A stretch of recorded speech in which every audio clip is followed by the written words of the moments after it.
Service मेरे को नहीं करना।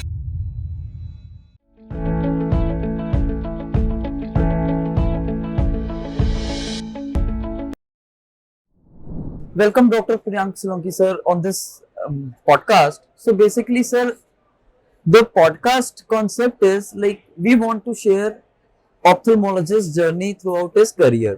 Sir, every ophthalmologist has a unique story. So, sir, welcome on this episode and thank you for accepting my invitation. Thank you. So, sir, first of all, I'll ask you, you chose ophthalmology in the first place. Do you think you made the right choice and is it fulfilling career? So yes, I think I have made a right choice. Before that, I would want to explain. मैं ये बताना चाहूँगा कि why I chose this and what was my inspiration. So I come with a family of doctors. मेरे father भी doctor है. He is also an eye surgeon. तो उनको देख के मैं प्रेरणा ली कि मेरे को आई डॉक्टर बनना है. क्यों बना था मेरे को? I with my entrance exam का ranking में I had the option of going to an orthopedics for a radiology or general surgeon, general physician सब था. But still I took an ophthalmologist. My father has been an ophthalmologist for more than 30 years, 35 years. तो उसमें क्या है कि मैंने इनको देखा है कि जो संतुष्टि आँख के ऑपरेशन के बाद में या आँख के ट्रीटमेंट के बाद में मिलता है, जो पेशेंट की जो स्माइल है वो और किसी में नहीं होता. बिकॉज आप बोलते हैं ना आंखों देखी, तो ये आंखों देखी वाली चीज है ना सामने से दिखती है. हमने क्या किया, हमारा जो प्रैक्टिस है जो पिछले 40 साल से चल रहा है, एकदम बेसिक से शुरू किया है. मतलब एक 15-20 के चेंबर रूम से किया है. तो वहां से हमने देखा. So we have seen from a basic environment to a high tech environment जो अभी हमारे पास है. जो जर्नी है जो मैंने देखा, जब मैं करीबन 12 साल 13 साल का था, तब मेरे पिताजी जो कैंप्स करने जाते थे, सिर्फ सिटी में नहीं, वो रूरल में जाते थे, मतलब एकदम ट्राइबल एरियाज में भी गए हुए हैं वहाँ पे भी. तो मैं उनके साथ में अकम्पनी करता था. तो वहाँ पे हम देखते थे जो गरीब लोग जो है, जो रोज की रोटी के लिए नहीं कर सकते थे, उनके लिए भी वो करते थे. जो उनका स्माइल था, जो उनका दुआ थी, दैट वाज अनपैरेलल्ड. तो दैट वाज माय इंस्पिरेशन कि जो मेरे पिताजी उनको कर रहे हैं. एंड ऑफ्टर एक ऐसा फील्ड है जो हम इजीली कर सकते हैं, जिसके लिए क्या है कि हमारा जो मेन चाहिए, हमारा स्किल चाहिए. And skill is something which is evolve, which is imbibe with you. ना उसको खरीद सकता है, ना कोई बेच सकता है, ना कोई उसको शेयर कर सकता है. वो अपने साथ में आता है, इसलिए हम उसको प्रैक्टिस बोलते हैं. तो वो देख के फिर मैंने बोला कि मेरे को तो फील्ड में ही जाना है. यस, ऑफ्थैल मेरे को लकीली मिल गया and I went through.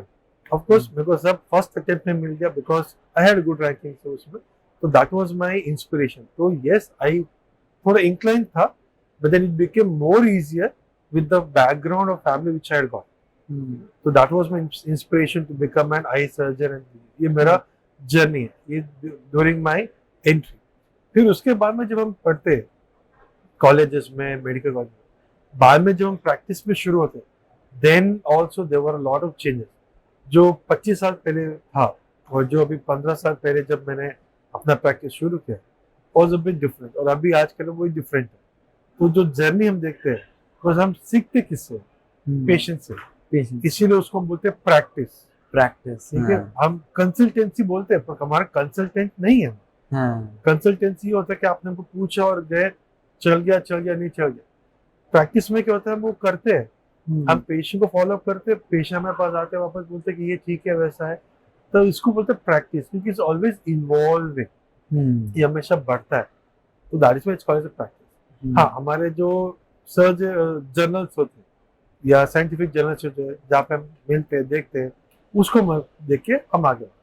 So that is what was my inspiration and the evolution which you are saying. तो सर, अब जैसे कोई बच्चा है, like he is doing PG. Sir, he is opting for ophthalmic career forward. तो sir, उसके लिए आपकी क्या एडवाइस होगी जिससे वो अपना करियर भी इवॉल्व करता रहे, साथ साथ में करियर्स के रिगार्डिंग स्किल्स भी इवॉल्व करता रहे? So ऑप्थेल्मोलॉजी का जो फील्ड है, it's an ever evolving one. हर साल, हर 6 महीने में कुछ नया टेक्नोलॉजी आ रहा है, कुछ नया अपग्रेड आ रहा है, कुछ नई दुनिया ही बदल रही है। हम्म, आपको मैं एक एग्जांपल दे दूं, 20 साल पहले या 25 साल पहले हम जो कैटरेक्ट जो करते मोतिया, one of the most common surgeries in the eye और इन द बॉडी, उसमें क्या था कि हम मैनुअल करते थे, मतलब हाथ से सर्जरी करते थे। बाद में जब इवोल्यूशन आया, मशीन टेक्नोलॉजी का, इन द लास्ट 10 साल में इतना चेंज हुआ है कि हम हाथ की सर्जरी से मशीन की सर्जरी में आ गए, माइक्रो सर्जरी हो गए, और अभी लेजर भी आ गए। और अभी आए करके नहीं है, पीछे 5 से 7 साल। So the evolution is gone much higher. तो मैं अपने दोस्त लोग जो नए हैं, स्टूडेंट्स है, अगर उनको ऑप्टल लेना चाहे तो डेफिनेटली ले सकते हैं। आपका प्रेरणा होना चाहिए कि मेरा ये ट्रीटमेंट, मेरा ये फ्यूचर, बस। बट फील्ड ऑफ ऑप्थेल्मोलॉजी बहुत इवॉल्विंग है। इट्स अ गुड आउटकम, ठीक है। आपको इजीली आपको काम मिलेगा, ठीक है। ऐसा नहीं है कि आपको हर नुक्कड़ में कोई नॉर्मल जैसा होगा, पर आपका एक है, ये स्टैंड अलोन होता है, तो थोड़ा इन्वेस्टमेंट रहता है इसमें आपको, but the outcome which you see is good. और इसमें क्या है कि मैं पर्सनली ये बताऊंगा, ये सो कोई जो इमरजेंसीज होता है, बिकॉज क्या है, एक डॉक्टर की लाइफ में क्या होता है, अगर वो सुबह 9 बजे जाए, शाम को 8 बजे जाए, ये उसका टाइमिंग है, पर रात को 10 बजे 2 बजे भी इसका इमरजेंसीज आते हैं। इसमें फील्ड में emergency is not so fast. हाँ आएगा, आपको 2-3 दिन में एक बार रात को इमरजेंसी आ सकता है। जनरल हॉस्पिटल में जैसे आपको आता है हर 6 घंटे में, हर 2 घंटे में बहुत आता है, इसमें ऐसा ही है, थोड़ा कम आते हैं। सो आपका थोड़ा फैमिली टाइम भी होता है, थोड़ा पर्सनल टाइम भी होता है, थोड़ा फ्रेंड्स टाइम भी होता है, तो उसमें वो थोड़ा वर्क लाइफ बैलेंस मेंटेन अच्छा रहता है। तो इसीलिए हम देखते हैं कि 10 साल पहले और अभी का आप देखोगे रेशियो में, अभी फीमेल्स जो है हमारे फील्ड में बहुत ज्यादा हो गए। Almost 60-65% are now females. They want to take up this job, and we see them evolving a lot. बहुत flourish होते हैं, they can easily manage their family and work. Right. That's it. So sir, as an ophthalmologist, you need to better your surgery skill, but to run a hospital, you should have a management skill also. So sir, in between two, sir, you must be facing day-to-day challenges. Sir, what are those challenges you face on day-to-day basis? So whenever we are starting a business or an organization or an institute, okay, the major challenges comes is the infrastructure, the real estate infrastructure. For a new person, I would definitely advise to go with a rented place rather than an own place. But there are a lot of litigations, lot of legalities come. In a rented place, it's your thing, you can just do anything. The second thing is the most important one out there is the human resource. Right. To get a skilled employee is not so easy nowadays. But then with the coming time where everyone is taking education, you are going to get. You might have to shell out about 10%, 15% more. But I would suggest do not compromise on the skill quality of your employment, because they are the one who are going to give you the quality treatment, quality outcome, which have been a part of your patient treatment. Right. See, a field of surgeon, okay, eye surgery, a normal physical surgery also, everything revolves around patient satisfaction, patient outcome, and patient work. Right? Now, this all comes with employee, and skill. So right. neither of this can be compromised. Skill is something which is, as I told, is imbibed. You have to learn it. Okay? So this takes time. So HR is important, human resource. Second, third thing is your skill, your expertise, how to manage them. You will have an HR manager, you can have an administrator, you can have a CEO, but it is ultimately you who's going to see and supervise them. They're going to do what is happening, but you have to keep an eye and an ear on the walls and on the cameras, what's happening. Every day in the evening, you should see what's happening. You should get a report. In between, what we do in our center, in our hospital, I do a random audit. Okay? It can happen once in 2 months, it can happen once in a month. I don't inform what's happening. I just say, today I want to do an audit. I have 2 hours of time. I'm taken off this and I do the audit. Audit can be of anyone. HR, take a feedback from the staff, okay, or finance or reception. or more commonly which I do, take a feedback directly from the patient when he's in my chamber. Hmm. If he has come for the second or third time, then I say, how was the experience first time, second and third time? Do you feel the difference? Do you feel it? So this micro audits happens every time. So it is not easy to manage them, but over time you learn, okay, how to manage it. So this is it. I have a staff of about 80 to 85, okay, in my hospital. So it is not easy to manage 85 people Right. everywhere. Hmm. I do have an HR, I do have an admin, but I also have a help of my wife, who's also a doctor. Hmm. Okay. She also manages or helps him a lot, so that a part of the burden is taken off from me. I can concentrate more on my clinical practice and my research and my growth. Hmm. But yes, even though having said that, I keep an eye on my organization, on my HR, on my staff, and other things also. What I mean by other things is that there are so many government organizations which come here and that. तो उनको भी हमको देखना पड़ता है, ठीक है? There's some patients also come can be expectation. Some not so affordable. So there also you have to see that the patient has come, he doesn't have that much to shell out, or he cannot pay much. Do it free for him, or do it as a concession. He will remember you at a longer rate. Hmm. He might also refer one or two other people saying that they will do better. You can go there. They don't compromise on the quality. Now this is what the patient is. Hmm. Even if you lower your cost, do not compromise on the Compromise on quality. quality. The moment you compromise on the quality, saying that I'm compromising on my cost, you're losing your, the core competence. What is your vision? Hmm. What is your mission? You're losing that. So Hmm. I feel you should not compromise the quality. On quality. So the three things which I would say to my young generation who are going to come, okay, to set up a practice or any other people, Hmm. is first do a proper study of your area to take a place where you want to work. Okay. Second, your HR means you're managing of your employees. Hmm. Third is the quality of treatment Hmm. and management. So sir, in any business industry, किसी को भी sir business करना है, so there should be a customer obsession for that business to become a successful, and we can learn this thing from doctors because sir जितना एक hospital customer obsession के लिए काम करता है उतना मेरे को नहीं लगता कि कोई भी बिजनेस इंडस्ट्री इतना फॉलो करती होगी. तो sir what strategies you take ताकि जो पेशेंट हॉस्पिटल में आया उसको एक अच्छी क्वालिटी मिले. राइट. तो इसमें मैं आपको तीन भाग में आपको जो है दोबारा करूँगा. फर्स्ट, एक जो मैं बोला था खुद के ऊपर मैं इन्वेस्ट करूंगा कि मैं क्या ट्रीटमेंट कर रहा हूँ, हाँ. मैं क्या नया पढ़ रहा हूँ, मैं क्या नया एक्सपीरियंस लेके आ रहा हूँ. सेकेंड, एक मेरा स्टाफ जो एक्सपीरियंस वहाँ पे मेरे पेशेंट को दे रहा है. तीसरा, मेरा ऑडिट क्या चल रहा है, मतलब क्वालिटी कंप्लायंस. तो फर्स्ट थिंग जो है जो मैं अपने पे कर रहा हूँ, मतलब मेरे अपने आप पे, मेरे डॉक्टर्स पे, उसमें क्या होगा कि मैं ये देख रहा हूँ कि मेरा स्किल सेट कैसा है, मेरा खुद का कि मेरा क्या एक्सपीरियंस है, मैं कौन सा सर्जरीज कर सकता हूँ, कौन से सर्जरीज मेरे को नहीं करना. I have to define a clear limit कि ये सर्जरीज मैं कर सकता हूँ, ये सर्जरीज मेरे को नहीं करना बिकॉज ये मेरा परव्यू में नहीं आता, नहीं आता. इसीलिए मेरा उसका स्पेशलिस्ट है, मैं उसको हायर करूंगा या वो मेरे साथ में मैं उसको दूंगा. और मैं उनको ये बोलूंगा कि आप भी इसके ऊपर पढ़ के आइए, आप उसके बारे में रिसर्च करके आइए, पढ़िए आप. ठीक. तो वो है मेरा एक्सपीरियंस. तो मैं अपने डॉक्टर्स पे बहुत लगाता हूँ बिकॉज वही है जो मेरे को वापस देंगे पेशेंट के satisfaction. Right right. So that is where I give experience in education. Education can never be bought. It can only be shared. Share. Knowledge is only shared. You cannot buy. कितना भी करो कम.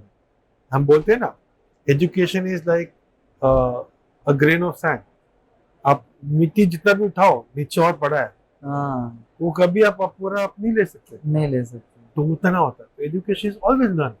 और आपके हर दिन जितना बढ़ रहा है टेक्नोलॉजी, नॉलेज इतने बढ़ रहा है. So we have to keep updating ourself. That is why हम क्या कॉन्फ्रेंसेस जाते हैं, हाँ. मेडिकल एजुकेशन करते रहते हैं, हमारा अपग्रेड होता रहता है, बुक्स पढ़ते हैं. हम्म. अभी इस 15 साल के एक्सपीरियंस के बाद भी हम बुक्स पढ़ते हाँ. हैं. तो कुछ हमारे पेशेंट बोलते हैं कितना पढ़ते हो आप, अभी हाँ, पढ़ रहे हो, हाँ, फिर क्या मतलब. हम बोलते हैं हम पढ़ नहीं रहे, हम अपने आप को अपग्रेड कर रहे हैं. अपग्रेड कर रहे हैं. आपका फोन है, एंड्रॉइड है, आपका सिस्टम है, मैक या विंडोज है, हर 15 दिन 2 हफ्ते में आपको कुछ अपग्रेड आता है. वो क्या है, वो पढ़ नहीं रहा, वो भी अपग्रेड हो रहा है, अपग्रेड हो रहा है। ये भी हम भी अपग्रेड हो रहा है। That is why we have to share more time, that's why हमारे भी कॉस्ट होता है। एक वो, सेकेंड आपका स्टाफ। स्टाफ का आज के जमाने में दो होता है, एक स्किल्ड एक अनस्किल्ड। अनस्किल्ड वाला ये हो गया कि जो आपके सामने रिसेप्शनिस्ट बैठे हैं या आपके नीचे सिक्योरिटी है या हाउस कीपिंग। एक होता है स्किल्ड, जो आपके ओपी असिस्टेंट है, जो नर्सिंग है, जो ओटी के अंदर जो असिस्टेंट है उनके ऊपर। तो ये हम कॉम्प्रोमाइज नहीं करते, हर एक साल में उनको हम अपग्रेडेशन के लिए भेजते हैं। तो सर आप क्या स्ट्रेटजीज लेते हैं जो अनस्किल्ड आपके पास स्टाफ है उनको?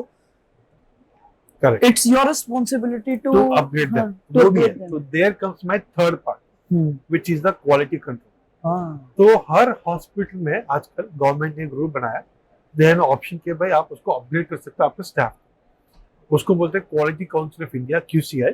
जो हॉस्पिटल्स के लिए आता है उसको बोलते हैं NABH, national accreditation for board of hospitals and nursing, NABH।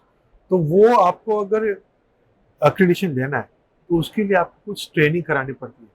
कोई भी स्टाफ, भले आपका हाउसकीपिंग हो या आपका OT असिस्टेंट हो या आपका डॉक्टर्स पर से हो या उस प्रेमाइसिस में अगर वो नॉन मेडिकल भी हो, जैसे अगर एडमिनिस्ट्रेटिव भी हो, वो आपको मेडिकल से रिलेटेड भी नहीं है, तो भी उसको भी ट्रेनिंग होता है। क्या ट्रेनिंग होता है? हर फील्ड में हर लेवल के एक होता है, कैटेगरी 1, 2 एंड 3। अगर आपका अनस्किल्ड है तो उसको ये आना चाहिए कि कोड ब्लू क्या होना चाहिए। मतलब ब्लू मतलब अगर कोई पेशेंट है बेहोश हो गया तो उसको कैसे ट्रीट करना चाहिए। भले वो मेडिकल में नहीं है, पर उसको हमने इतना ट्रेन कर दिया कि हॉस्पिटल में हो या बाहर हो, अगर कोई भी पेशेंट गिर जाता है या कोई बेहोश होता है तो उसका फर्स्ट एड ट्रीटमेंट कैसा होना चाहिए। सेकेंड, कोड रेड, मतलब अगर कोई बिल्डिंग में आग लगती है, दुर्घटना होती है, तो उसको हम कैसे कंट्रोल करना चाहिए। तीसरा, कोड पिंक, अगर कोई बच्चा गुम गया या गिर गया या कहीं खो गया, उसको हम कैसे फॉलोअप करना चाहिए। कोड ब्लैक, कोड ब्लू, ऐसे सब होता है। तो ये ट्रीटमेंट, ये एजुकेशन वो कोई स्कूल नहीं देता, ना कोई कॉलेज देता, ये हॉस्पिटल्स देते हैं अपने स्टाफ के, ताकि अपने हॉस्पिटल के अंदर के पेशेंट्स को भी वो बढ़ाए और बाहर भी कुछ हो तो वो एक्सपीरियंस में उनको आप दे सको। तो ये होता है। तो ये NABH जो होता है ना, वो उन्हीं को मिलता है जो ये सब पूरा फुलफिल करते हैं। ये एक पार्ट है, उसमें बहुत सारे डॉक्यूमेंटेशन होता है द पेशेंट्स के लिए। तो बेसिकली NABH या QCI जो होता है इस patient centric and doctor centric, कि भाई आप कुछ भी पेशेंट हो तो आप कैसे ट्रीट करोगे, अगर कुछ डॉक्टर को तो कैसे आप उसको अपग्रेड करोगे, कैसे बचाओगे। तो वैसा होता है। तो ये 3 थिंग्स होता है ताकि आपको बढ़ाने। Sir like as you said कि as a doctor you are upgrading your skill. Sir for generation जो मेरी एज के हैं, सर हम लोग ना आजकल social media, we are social media addicts, rather than getting that quality social media, हम सर बेकार की चीजें देख रहे हैं, अपना टाइम वेस्ट कर रहे हैं। Sir what advice you would give to someone to upgrade their skill, कि वो अपने टाइम को किस तरह ब्लॉक में मैनेज करे ताकि वो भी डेली कुछ ना कुछ सीखते रहें। सो इसमें 2 चीज बोलूंगा। एक है आपका सॉफ्ट स्किल्स, मतलब जो फोन में आता है, जो ये सोशल मीडिया, राइट। एक है आपका हार्ड स्किल्स, मतलब हार्ड कॉपी, बुक जर्नल्स वो होता है। मैं आपको ये बताऊंगा कि better always to prefer your hard copies, क्योंकि इसमें 3 चीज होती है कि आपका जो वो होता है वो आपके हाथ में फील रहता है। जो अपन पहले पढ़ते थे और अभी पढ़ते हैं उसमें फील है। जब हम बुक खोल के पढ़ते हैं ना, हम चाव से पढ़ते हैं, कॉन्सेंट्रेशन वहां पर रहता है। नहीं तो अगर फोन पे आप देखेंगे ना, वो पढ़ते पढ़ते बीच में एड्स आते हैं, स्पैम आते हैं, चेंज होता है।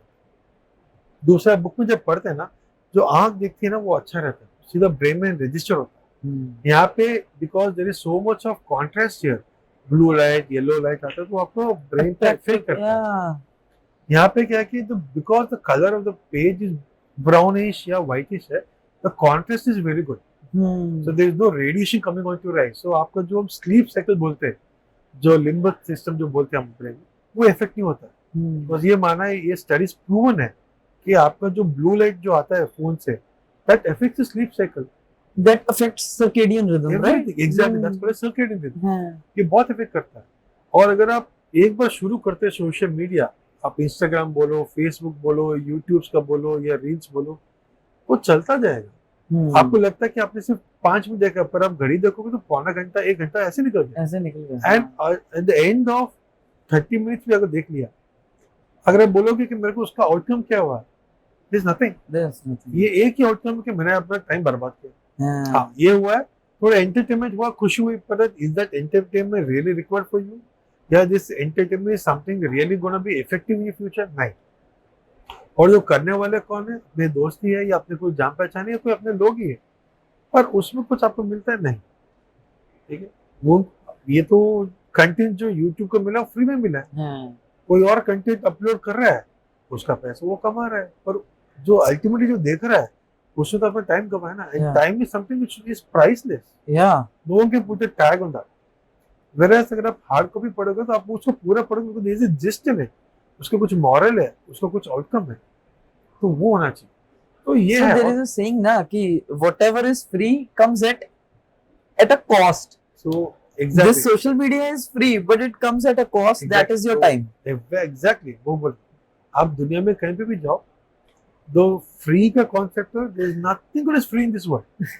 कहीं ना कहीं उसके पीछे कंडीशंस अप्लाई टैग लगा हुआ है। वो टैग क्या है? Depends on what free cost is, जो कंपनी करती है। फ्री आपको फेसबुक ने ऐप फ्री दे दिया है, कंटेंट किसी और से कर रहा है, वो भी फ्री है, उसको क्या मिला? उसको नाम या फेम मिला होगा, पर 10 लाख लोगों में इसको एक चलता है, और जो अपन ने देखा अपना टाइम वेस्ट किया, उसका तो रेवेन्यू में चल रहा है। और फेसबुक खुद ही बोलता है, my revenue, my business model is not that, my business model is through the ads which I come. Yeah. Is very clear, उसने बोला हुआ है। I think this is the thing. आप बस वही है, वो जो देखना चाहिए हम नहीं देखते, देख रहे हैं, जो नहीं देखना चाहिए हम देखते हैं, देख रहे हैं। एंड वो अपन को इफेक्ट करता है, और अपन को देख के अपने बच्चे के इफेक्ट हो रहे हैं। अभी मैं अगर 5 में देखो तो मेरा बच्चा खुद बोलता है मेरे को भी देखना है, क्या देखने देखना का। है। हाँ।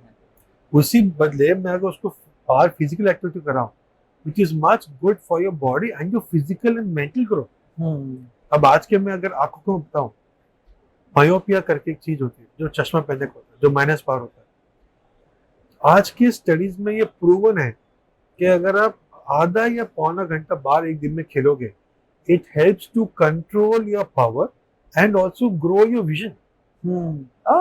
Yes, it is proven. It's called myopia progression chart. हमारे हॉस्पिटल में इसका है, हम इसको अभी बहुत प्रोडक्ट मतलब प्रमोट करके बोले आप ये देखिए, एक हम इसका ब्रोशर उनको देते हैं कि आप बैठ के पढ़िए कि क्या होता है। आज के जमाने में, आज के पिछले 3 से 5 साल में ये मायोपिया है। अगर मैं आपको WHO वर्ल्ड हेल्थ ऑर्गेनाइजेशन का स्टैटिस्टिक्स बताऊं कि मायोपिया जो चश्मा पहनने का है, आज के जमाने में अगर मैं 30% है, in the next 20 years, that is by 2050, it is gonna B doubled. मतलब 60 to 70% of population will have glasses. तो सोचिए कितना बड़ा, हर दूसरा पेशेंट जो अंदर आ रहा है वो चश्मे के लिए आ रहा है या ऑलरेडी चश्मा है। So that is become a true epidemic. So sir, ये जो एपिडेमिक आ रहा है, sir what's the main reason behind this epidemic? So there two major reasons which are there. One, एक तो जेनेटिक्स है। अगर मेरे को चश्मा आया तो there is a high chance कि मेरे नेक्स्ट जनरेशन को भी आना है। अगर मैं और मेरे वाइफ दोनों चश्मा पहन रहे, the chances that is even higher. पर इसका मतलब ये नहीं है कि मेरे को नहीं है, मेरे वाइफ को चश्मा नहीं है तो उनको नहीं आएगा। पांच इधर। Second, digital eye strain. ये डिजिटल गैजेट्स जो है that also has a factor to induce myopia. ये प्रूवन है स्टडीज। तीसरा, आपका फिजिकल एक्टिविटी। अगर आप फिजिकल एक्टिविटी करोगे नहीं तो बॉडी को ग्रोथ का स्टिमुलस कहाँ से मिलेगा? आप जब बाहर जाते हैं, आप फॉर एग्जांपल लोग जिम क्यों जाते हैं? मसल बनाने। घर बैठे कोई करेगा कुछ मसल नहीं बढ़ेगा। वहां पे क्या है, एक्सरसाइज करते, वेट उठाते तो मसल ग्रो होता है। तो देयर इज अ स्टिमुलस कि मैं एक्सरसाइज कर रहा हूँ तभी मेरा बॉडी बनता है। सेम थिंग, अगर बॉडी को स्पेसिफिकली साइकोलॉजिकल या मेंटल ग्रोथ होना है तो आपको बाहर जाना है, बाहर फिजिकल एक्टिविटी करो, खेलो कूदो। That helps to grow sharper. आपका थॉट प्रोसेस शार्प बढ़ता है। ये आप देखिएगा, जो बच्चा घर पे बैठ के पढ़ता है या घर पे बैठा ही रहता है, जो बच्चा बाहर घूमता है या खेलता है, he is more sharper, is more logical, is more शातिर in doing work right than a child who is at home not doing much. वो अपने अंदर ही रहता है, he is an introvert. the other person is extrovert, he is more outgoing, बहुत मिलता है। तो ये आज के जमाने So sir, what are the 3 best things a person can do to maintain healthy eyes? right. So first thing is regular eye checkup। नहीं। मैं अपने पेशेंट को सब बोलता हूँ कि 4 साल के ऊपर जो भी बच्चे हो 6 महीने में एक आई चेकअप चाहिए, अगर चश्मा हो, नहीं तो साल में एक बार तो चेकअप चाहिए। कोई भी हो, आप हो, मैं हो, जो भी देख रहे हो, साल में एक बार एक आई चेकअप चाहिए। Second, eat healthy homemade food. बाहर का जितना खाओगे आप, उसमें तो आपको तेल आएगा, एडेड कलरिंग फ्लेवर्स आएंगे, तेल और ओवर प्रोसेस्ड फूड आएगा, ठीक है, या उसी तेल में पका हुआ खाना है जिसमें टॉक्सिन सब मिलते हैं, वो आएगा, that harms your body. So there is no antioxidants getting in your body. Third thing, मैं हर बच्चों को ये बोलता हूँ, दिन में 2 ग्लास आपको 2 बार दूध पीना है, सुबह एक शाम पे। सेकेंड, रॉ वेजिटेबल्स खाना है। Third, raw fruits. Raw vegetables क्यों बोलते हैं? बिकॉज आप जब फ्रूट्स को बॉईल कर, वेजिटेबल्स को बॉईल करते हो, वेजिटेबल्स है, फाइबर है, पर अंदर के जो प्रोटीन्स और मिनरल्स और विटामिन्स होता है ना, वो डीनेचर हो जाते हैं। तो वेजिटेबल जो हम खा रहे हैं उसमें फाइबर है, और जो पानी उसमें है वो पूरा उसमें आपके न्यूट्रिएंट्स रह गया, वो तो आप फेंक दिए। अगर सूप बना के पीते हो तो ठीक है, that's why it's said clear vegetable soup is much better than your manchow soup या जिसमें सिर्फ मसाला है। So this is what this gives you better outcome. वो ऐसे उसमें होता है। So these are the features I would say that to maintain your health, and along with that comes your mental health. You have to go outside, talk to friends. That helps you talk to others and elder strangers. ताकि वो बनता है। The more you talk, the more you converse, the more your brain activity increases, and that helps you grow. And this is what you see many people who are actually outgoing are more, wittier, more brilliant. So sir, अगर आंखों में कोई problem है तो हमारे शरीर में और क्या प्रॉब्लम हो रही है हमें कैसे पता लग सकता है? So ऐसे बोलते हैं हम कि your eyes are the windows to your body and the thoughts are the windows to your brain. ठीक है, मतलब आप जो देख रहे हो वो आप सोच रहे हो। तो अगर हम आंख का देखें ना, एक ऐसा स्ट्रक्चर है, हमको ये बताता है कि ब्रेन में क्या चल रहा है। Not everything but major part, some part उसमें मिलता है। अगर आंख के अंदर हम ना बहुत सारी चीजें, अगर मैं रेटिना बोलूँ, एक नस होता है आंख के अंदर, उसमें ब्लड वेसल्स होता है, उसको देख के हम ये बता सकते हैं कि आपका बीपी हाई है या लो है, शुगर आपका कंट्रोल में है या नहीं है, कुछ जेनेटिक कंडीशंस जो आपको अंदर है या नहीं है, ठीक है, या आंख के ऊपर जो कॉर्निया है उसमें देखकर बता सकते हैं कि आपके बॉडी के अंदर कॉपर का अप एंड डाउन है या नहीं, मतलब ऊपर नीचे, जिसको विल्सन डिजीज बोलते हैं, ठीक है। आंख के हम देख के बोल सकते हैं कि आपका ब्रेन का एक्टिविटी कैसे जा रहा है, बिकॉज हम प्यूपिल बोलते हैं, प्यूपिल एक्सपेंशन रिलैक्सेशन होता है उसमें। कभी हम ये भी बता सकते हैं कि आपका आंख का स्क्रीन जा रहा है तो ब्रेन का प्रॉब्लम हो गया। तो ऐसे so many things which are there, of course these are limited, but हम as an eye doctor about 10 to 12% या 15% पेशेंट्स को हम ये बोलते हैं कि आपको शुगर है। बोले हमको तो है नहीं, हमने तो ठीक है, नॉर्मल है। बोले बस चेक करा के आइए, आपके आंख दिख रहे हैं अंदर। वो हमको बोलते हैं, हम पे हंस के जाते हैं कि बहुत क्या डॉक्टर साहब आप ऐसे देखिए, बोले कि आंख से कैसे शुगर आ जाएगा। फिर हम बोलते चेक करेगा, और जब 2 दिन बाद आते हैं, बोले डॉक्टर साहब ये तो आपने अच्छा किया कि हमको तो मिल गया, अभी नहीं तो ये तो बहुत चल जाता लंबा। तो ऐसा होता है, ये होता है कि बहुत सी चीजें कि हम बाकी देख के आंख से बता सकते हैं, पर ऑफ कोर्स हर बार हर चीज पकड़ नहीं सकते, पर बहुत कुछ हमको जो कॉमन जो होता है रूटीन में वो मिल जाता है वैसा है। तो दिस इज जो ये मिलता है, बट अनफॉर्चुनेटली क्या होता है कि हम बहुत सारे पेशेंट जो बोलते हैं वो कभी पॉजिटिव में लेते हैं, कभी नेगेटिव में लेते हैं, और 50% डोंट टर्न बैक। इसलिए मैंने बोला आपको कि साल में एक बार एक चेकअप जरूरी होता है, क्योंकि आंख देखिए हम ये बताएं कि आपकी आंख की कुछ प्रॉब्लम है या कुछ और प्रॉब्लम शुरू हो रही है। आप आंख का एक ही काम है, नजर, और वो नजर देखने के लिए आपको बहुत सारे स्ट्रक्चर्स काम कर रहे हैं साथ में। एक ही अगर स्ट्रक्चर ऊपर नीचे गया तो हम उसको पहले से ट्रीट कर सकते हैं। तो there is a difference between treatment and cure. Treatment मतलब जो प्रॉब्लम है उसको हम रोक सकते हैं या रिवर्स कर सकते हैं। क्योर में मतलब ये किया तो पूरा क्लियर हुआ, वापस कभी नहीं आएगा, कभी आएगा। ट्रीटमेंट में आप रोकोगे तो वापस आ सकता है, तो उसमें हमको डिफाइन करना पड़ता है। So sir, now suppose I am a myopic, right? If I want to opt for a refractive procedure, sir, I have heard that after having a refractive procedure, there is a little bit difference in contrast. Is it a misconception or is it a true statement? So देखिए, any surgery in your body, ठीक है, surgery के basic क्या होता है, we try to remove the pathology to make it to normal और as natural as possible. दुनिया में कुछ भी 100% नहीं है, ना कुछ 100% हो सकता है, ठीक है। तो नेचर का जो नेचर है, हम अपने पेशेंट को ऐसे बोलते हैं, जब भगवान ने आपको 100% नहीं बनाया तो मैं कहाँ से दूंगा, ठीक है। तो there is a limitation in this. Yes, आज के टेक्नोलॉजी में, आज के सर्जरी स्किल में, एक्सपर्टीज में इतना बढ़ गया है कि हम उसको एज क्लोज टू 100% बना सकते हैं। तो अभी अपन लेजर की जो बात करते हैं, मायोपिया है या एस्टिग्मेटिज्म है या इवन हाइपरोपिया भी, जो माइनस का पावर है या प्लस का पावर, ट्रीट कर सकते हैं। तो सर्जन ये आपके आंख के एग्जामिनेशन करके बताएगा, स्कैनिंग या टेस्टिंग इन्वेस्टिगेशन करके बताएगा कि आपके आंख के लिए कौन सा ट्रीटमेंट बेटर है। अगर आप लेजर का बात कर रहे हो तो इसमें 6 तरह के लेजर होते हैं, लेसिक, एपिलेसिक, पीआरके, ट्रांसपेयर के, रिलैक्स या स्माइल या सिर्फ। हर एक का टेक्निक अलग है, but the outcomes are kind of similar. मैं सिमिलर क्यों बोल रहा हूँ कि थोड़ा फर्क हो सकता है। फर्क क्या होगा, 1% 2%, बिकॉज टेक्निक अलग है, तो उसमें आपको होता है। बट अगर आप बोलोगे कि quality of vision almost same, ठीक है, आप कोई भी सर्जरी कराओ। आप जो बोल रहे हैं कॉन्ट्रास्ट जनरली चेंज नहीं होता है इसमें। कॉन्ट्रास्ट कब चेंज होता है, जब आपका कैटरेक्ट सर्जरी हो, उसमें चेंज होता है।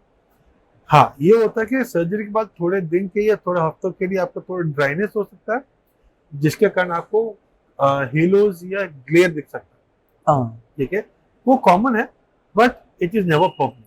सर हेलोज और ग्लेयर तो सर हमें we can see it in our natural eyes also, क्योंकि रात को इफ आई एम ड्राइविंग, कोई आगे से लाइट पड़ती है तो स्टार बस्ट होता है, या स्टार बस्ट होता है सर, तो उसको स्टार बस्ट होता है।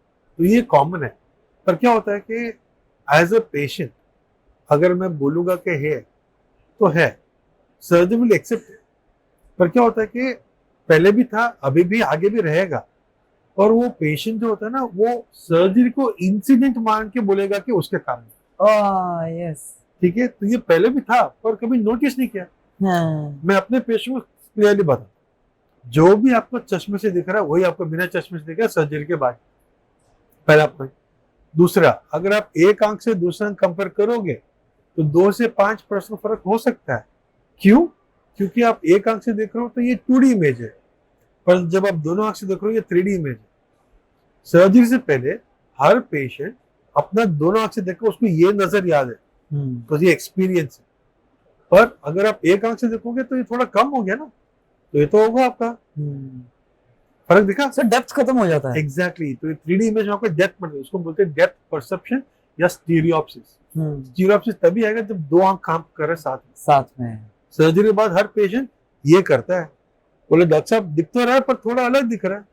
अलग ही दिख रहा है, सेम ही है, पर अब दोनों आंख से देखोगे फर्क होता है। और सर्जरी में हर पेशेंट आता है कि मेरे को पावर 0 चाहिए। 0 कभी होता नहीं है, ना हो सकता, क्योंकि 0.25 0.5 तो नंबर बचना ही है। Sir, it is even in natural I that aberrations, exactly.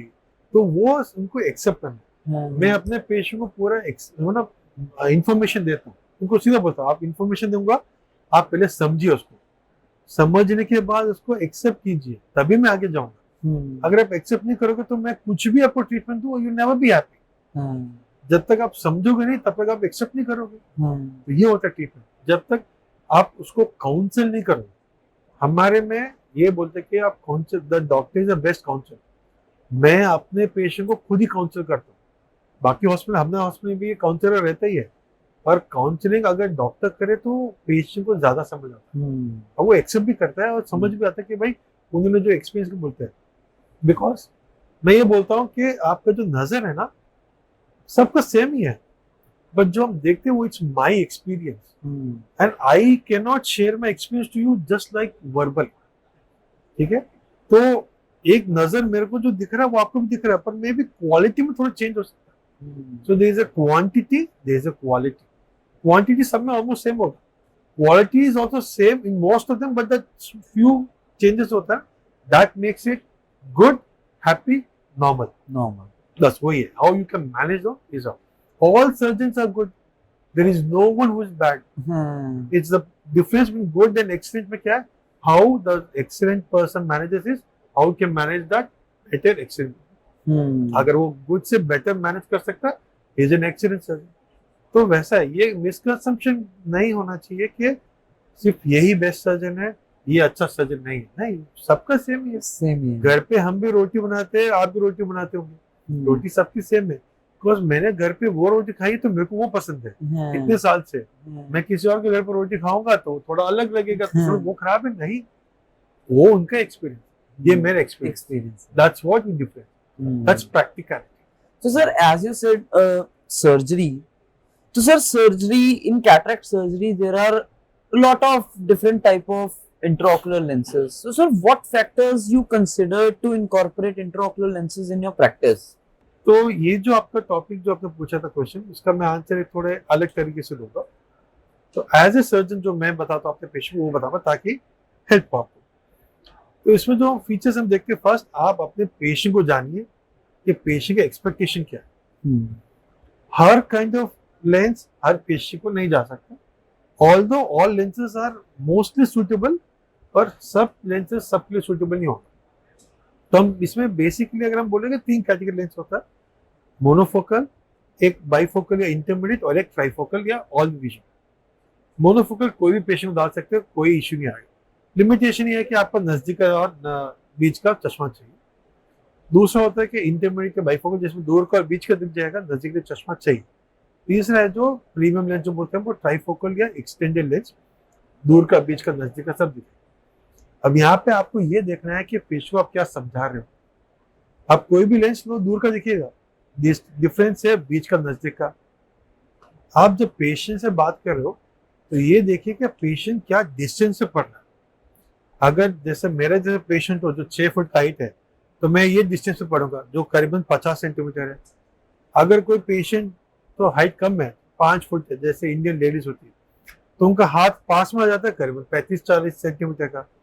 तो ये लेंस जो मैं पहनूंगा तो ये दिखेगा नहीं फिर ट्राइफोकल। तो ये आपको देखना है कि आप कौन सा पेशेंट को क्या लेंस एडवाइस कर रहे हैं, ठीक है। दूसरा ये कि पेशेंट का आंख कैसा है, अगर पेशेंट का आंख के अंदर लेंस सूटेबल हो तो डालिएगा। तीसरा of course in an Indian geography मैं ये बताऊंगा कि कॉस्ट फैक्टर भी आएगा। जोर जबरदस्ती मत कीजिए या पेशेंट ये मत बताइए कि यही लेंस बेस्ट है, इसके बिना आपका आंख खराब हो जाए, ये नहीं होना चाहिए। दैट इज कॉल्ड एक्सप्लॉयटेशन, ये आप नहीं कर सकते। As a surgeon you can give options and then आप ये बताओगे कि मेरे तरफ से आपके आंख के लिए ये बेटर है। That is a pure counselling, that is what you will give. आज के सिनेरियो में आपको ये देखना है कि patient is a major consent giver. आपका पेशेंट आपके भरोसे पे आया है, पर आप अपने पेशेंट का पूरा कंसेंट लोगे, आप उसको पूरा पार्टनर बनाओगे उसमें कि आपने डिसीजन लिया है। उसको बोलते हैं इन्फॉर्म्ड कंसेंट, मतलब आपको इन्फॉर्म कर रहे हैं और हम आपको बता रहे हैं कि ये एक्सपेक्टेशन है, आपको ये जानना पड़ेगा। This is a very good way to build a ethical practice. Correct, तो इसीलिए बोलते हैं एथिक्स, इसलिए उसको बोलते इन्फॉर्म। हम हमेशा अपने पेशेंट को बताते क्या है, और आजकल हम ना पेपर भी को देते कि भाई आप ये घर पे जाइए, आराम से पढ़ के आइए, आपको कुछ भी डाउट्स है तो वापस आइए, लिख के आइए, हम उसको कंफर्म करेंगे, क्लियर करेंगे।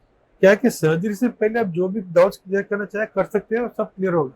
सर्जरी के बाद में अगर डाउट्स पूछोगे तो मैं क्लियर करूंगा, और आप उसको मानोगे या नहीं मानोगे, then that becomes a point of conflict.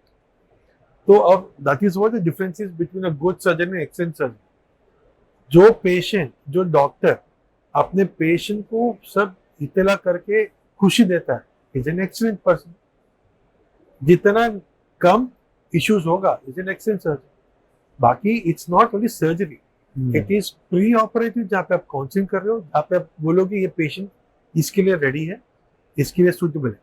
Surgery तो इज योर प्योर स्किल, उसमें पेशेंट को हाथ नहीं, तो पेशेंट आपके पास आए। देन पोस्ट ऑपरेटिव, जो आपके फर्स्ट स्टेप और सेकेंड स्टेप का है, उसका रिजल्ट इज द स्टेप 3.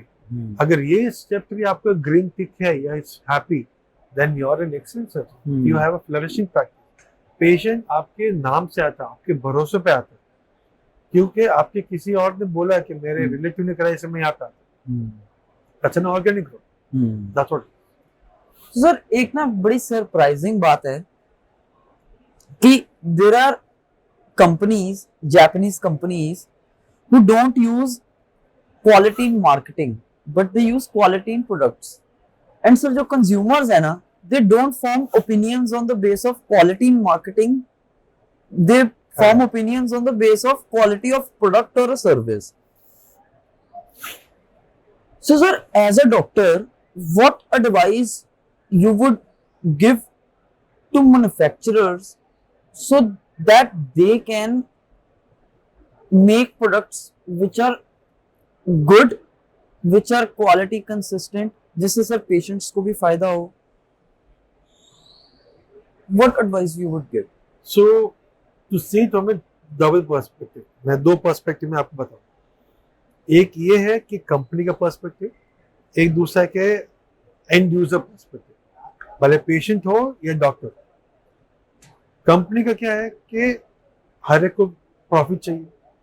अगर मैं प्रॉफिट जितना बड़ा रहेगा उतना मेरा अच्छा है, उतना मेरा फ्यूचर ग्रोथ होगा. अगर मैं किसी चीज में कुछ इन्वेस्ट कर रहा हूँ, R&D कर रहा हूँ, रिसर्च एंड डेवलपमेंट कर रहा हूँ, तो उसको मेरे बहुत अंदर गया तो उसको उनको निकालना है. तो हर कंपनी करता है, सिर्फ मेडिकल में नहीं है, सब में होता है. फूड इंडस्ट्री में भी लो आप, इंडस्ट्रियल मैकेनिक्स में लो, बिजनेस सॉरी या आप कंस्ट्रक्शन इंडस्ट्री में लो, वैसे ही. तो वो तो एज अ रूल हो गया है, और या माई राइट ऑल्सो इज. तो वो है. अब दूसरा उसमें एक पार्ट भी आता है marketing, and marketing budget is huge in today's world. तो मार्केटिंग में अगर डालोगे तो पैसा वापस निकालना है उसका, तो उसको भाव बढ़ाएगा, वैसा होता है. तो कंपनी, कुछ कंपनीज और स्ट्रेट फॉरवर्ड के भाई मेरा ब्रांड मेरा नाम है, my brand is my market. अगर आप फॉर एग्जाम्पल जैसे आपने बोला जापानीज कंपनी होंडा, आप देखो Soni. So they are not good with marketing, but when you use their products, exactly. आप देखो ना, अगर फॉर एग्जांपल में देखो सोनी का जो कैमराज है, नाम से दिखता है, उनका एक ऐड नहीं दिखेगा आपको. सोनी का अगर आप टीवी देखो, एक ऐड नहीं दिखता है, कभी कभार इधर दिखता है. पर आपको प्ले स्टेशन 5 देखो, गेमिंग जो आजकल का धूम मचा हुआ है, लोग पूरी दुनिया में उसका नेक्स्ट वर्जन के लिए वेट करते हैं. प्री बुकिंग होता है. क्यों? Because the company doesn't compromise on quality. Right, correct. तो ये उन्होंने स्टार्टिंग में अपना बनाया, टाइम लगा, बट देन अभी इनको कुछ करने की जरूरत नहीं है, बिकॉज क्वालिटी इज देयर मंत्रा. कुछ कंपनीज जो है मार्केटिंग करते हैं कि मेरा क्वालिटी अच्छा है. यस, दिस इज नॉट, सब क्वालिटी अच्छा है, किसने बोला नहीं है, but then the cost of there is so high कि लोग सोचते हैं कि हम ले या नहीं ले, तो वो फास्ट ग्रोथ होता है.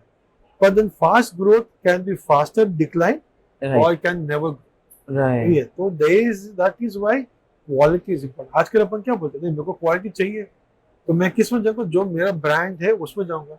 और अपन कौन सा ब्रांड लेते हैं, जो अपने पेरेंट्स से सुना हुआ है या पेरेंट्स से देखा हुआ है, या आज की रिसर्च में बताया कि ये अच्छा है.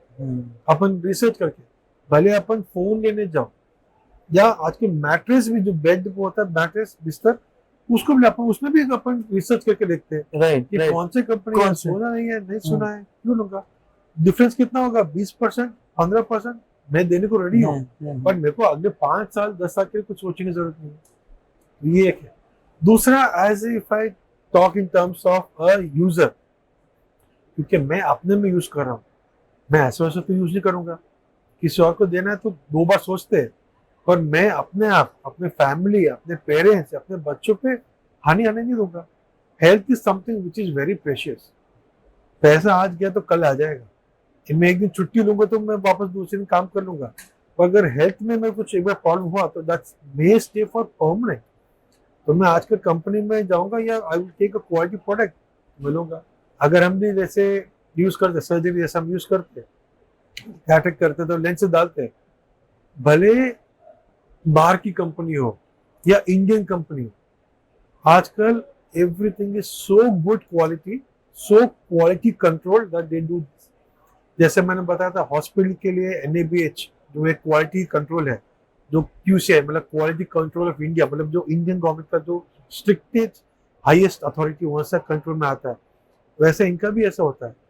जैसे अभी CE लो, अगर जो यूरोपियन क्लियरेंस होता है, FDA लो जो अमेरिकन, उनका सब क्लियरेंस होता है। That means it is a quality product. Just because बाहर से हम खरीद के आते हैं तो इसका मतलब ये नहीं कि वो एक्सपोनेंशियली बेटर या इंडियन प्रोडक्ट आर इंफीरियर। नहीं, आजकल इंडियन प्रोडक्ट्स बाहर जाते हैं। There's so many companies which are manufacturing Indian going out. For example, Mahindra, Tata, Mahindra की गाड़ियाँ ऑस्ट्रेलिया में एंड US में, साउथ अफ्रीका में बिकती है। साउथ अफ्रीका जब मैं लास्ट से गया था, फर्स्ट टाइम इवेंट है, वहाँ पे महिंद्रा 10-50% मार्केट, इतना प्रोडक्ट है। ऑस्ट्रेलिया में तो महिंद्रा की तो गाड़ी तो धूम मची हुई है। हमको वही चाहिए because cost effective and quality product. उन्होंने देखा कि इंडिया में पीछे 25-30 साल से चल रहा है and the growth is phenomenal and there R&D is excellent. तो लोग अब देखते हैं। अब आज की अगर मैं जाऊंगा, अब मेरे पास जो गाड़ी है, मेरे पास 4 गाड़ी है मेरे फैमिली मेंबर्स के लिए, all Indian. Sir, what I feel is within 10 to 15 years, India is going to be manufacturing hub for the world. Yes, तो आपने जो बोला सही है। जो अपन बोल रहे थे कि तो factory of the world which was China, now slowly shifting to India. India, right? क्यों? जो 2 major reasons, 1 skill set, of course, second labour भी अपनी थोड़ी चीप है but now they are coming with a good thing and they are giving. Second, we have the numbers. Sir, even what I am feeling is my generation, basically my generation, we are getting very curious about how these things work, how this thing works, and we want to learn कि यार किस तरह हम कर सकते हैं। We want to take this forward, sir. In the end, sir, every generation is leading us towards the growth. Correct. तो sir personally मेरे को ऐसा लगता है कि हम within 15 to 20 years we will be at par with like China, America, Europe. We will be at par. तो इसमें क्या है कि there are multi factors but then I would just sum it up in few sentences कि India is now becoming the manufacturing globe hub of the globe. क्यों? Because Indian economy is kind of stable. बाकी दुनिया में अभी आज के दिन में देखो तो थोड़ा रिसेशन चल रहा है, राइट और अपना इंडिया, भारत अभी स्टेबिलिटी पे है। ऊपर नीचे थोड़ा चलता है, वो उनके इफेक्ट से आ रहा है, पर देन अपना स्टेबिलिटी है। तीसरा, अगर आप देखोगे उनकी कंपनीज में काम करने वाले इंडियंस ही तो है। The brain is India but then the control is by someone else. अभी वो लोग वापस यहाँ पे आके बोल रहे हम यहाँ पे खोलेंगे company. Now India is become the startup hub of the globe. Right. इतने सारे अपने एंजल यूनिकॉर्न्स आ रहे हैं यहाँ पे, एंजल इन्वेस्टमेंट्स भी है, यूनिकॉर्न्स भी है। You see highest amount of unicorns are there in India now. तो the sharp brains are there from India now. अपने वहाँ पे आप वेस्टर्नर्स देखोगे, वहाँ पे इतना नहीं है जहाँ पे यहाँ पे। तो they are we are seeing the growth. ये अगले 10-15 साल में, जैसा आपने बोला, very true, India is gonna be super power. India को 2 बार लोग आंख उठाए देखने पर 2 बार देखेंगे कि नहीं ये तो है। आज जो 20 साल पहले मैं बाहर अगर जाता था घूमने, people used to see Indians as different. आज they C me is I can see कि मैं प्राइड में जा रहा हूँ। राइट। लोग respect you from India. Oh yes, आप इंडिया से हो, आइए ना। So that is a change which our economy, that our land is given. So we should be proud of it. Yes, it is a communicated effort. ये सबका effort है, इसमें सबका साथ में सहयोग है, पर तभी बढ़ेंगे हम। यानी ऐसे बढ़ रहे हैं आज के लोग are ready to invest in India. क्यों? बिकॉज उनको पता है कि पोटेंशियल इज ह्यूज ना। राइट। तो ये इजी नहीं होता है, and it's such a short period of just 1 to 1.5 decades, 10-15 साल में बहुत फास्ट है, बहुत fast. Sir now I'll sum up this podcast with my last question. Where do you see yourself in next 10 years? Well, इसमें क्या है कि ये थोड़ा वेरी ट्रिकी क्वेश्चन है, but yes I would see myself as a stable, a quality conscious and a futuristic person. आपको time के साथ बढ़ना है। अगर आप पुराने सोच में लेके बैठोगे तो ज्यादा नहीं चलोगे, पर अगर आप अपग्रेड होते रहोगे तो बढ़ोगे। पर एट द सेम टाइम अगर आपका बेस जो आपका पुराना थॉट्स है उसको रखोगे, पर you have to upgrade it. तो आपका बेस तो स्टेबल हो गया। अगर आप अपग्रेड करो कभी कभी ठीक नहीं होता है या नहीं जा सकता, आपका बेस जो एकदम स्टेबल है, it's अनशेकन, you will survive. Second, आपको अपने टीम पे भरोसा रखना है, टीम को अपग्रेड करना है। अगर आप अपग्रेड नहीं करोगे तो आप नहीं बढ़ोगे। और मेरा ग्रोथ होगा मेरी टीम की वजह से। एक बंदा कभी अपने आप को ग्रो नहीं कर सकता है। Together you go far, Exactly, alone you go fast. TEAM, team. Yeah. उसके बिना आप नहीं बढ़ सकते। एक बंदा कभी काम नहीं कर सकता जो अपने आप को सोचता है कि मैं ये कर सकता। कोई घर पे बैठ के बाहर जाके नहीं हो सकता। नहीं हो सकता। तीसरा, आपको अपने सोसाइटी के लिए भी काम करना है। मेरा mean society is your area, या आपका जन्मभूमि हो या आपका भारत हो। बिकॉज अगर आप उनको हेल्प करोगे तो they are gonna help you back. Right. अगर आप उनको हेल्प नहीं करोगे तो वो आपको क्यों करेंगे? बिकॉज मेरा भरोसा उनके ऊपर है, उनका भरोसा मेरा। It's a reciprocal of business in terms of that. तो मैं उनको हेल्प करूंगा, वो उनको करेंगे। तो ये आपको होना चाहिए। So I see myself in future, of course I am stable now, but I am gonna be much stabler before later. और मैं अपने आप को अपग्रेड करूंगा हर बार। मैं generally I do not leave out point कि भाई कि ये मेरे को ठीक नहीं है। भले ठीक नहीं हो, पर मैं इसके बारे में जानकारी लूंगा। ये मेरे लिए काम आएगा नहीं आएगा, I don't know, but then will it be a negative for me? I don't think so. ठीक है, बोलते हैं ना, अगर पूछा नहीं तो पैसे पता कैसे चलेगा। तो वैसा हो, तो ये तो चाहिए। तो I see myself as a growth which is a positive growth. भले कुछ टाइम में हम बोलते हैं plateau phase is also growth, not always going in upstream, but this will be also good one. ये आपको करना चाहिए। Thank you so much, sir, to be on this podcast. Thank you, sir. Thank you. It was really great to have a conversation with you. Thank you. I learned a lot also from you. Thank you.